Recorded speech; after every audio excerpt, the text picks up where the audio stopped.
మీరు night time ఈ video చూస్తుంటే కాస్త జాగ్రత్తగా ఉండండి. ఎందుకంటే స్నేహ అనే అమ్మాయి వాళ్ళ అమ్మతో రోజు నువ్వు రాత్రిపూట నిద్రలో నడుస్తూ కిచెన్లోకి పోయి ఏదో ఒకటి కుక్ చేస్తున్నావు అని చెప్తుంది. దానికి వాళ్ళమ్మ నాకు అసలు నిద్రలో నడిచే అలవాటే లేదు అని చెప్తుంది. స్నేహ వాళ్ళ అమ్మని డాక్టర్ దగ్గరికి వెళ్ళి చెకప్ చేయించుకో అని ఎన్నోసార్లు చెప్పింది. కానీ వాళ్ళమ్మ అస్సలు నమ్మదు. దాంతో స్నేహ వాళ్ళమ్మ నిద్రలో నడిచేది వీడియో రికార్డ్ చేద్దామని అనుకుంటుంది.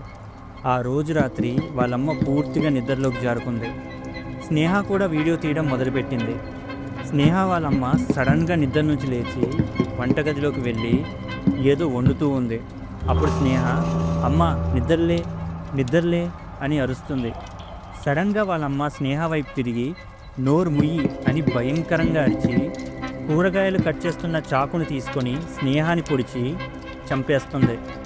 మరుసటి రోజు స్నేహ వాళ్ళమ్మ రక్తపు మడుగుల్లో నిద్రలేచి చనిపోయిన స్నేహాన్ని చూసి గట్టిగా అరిచింది.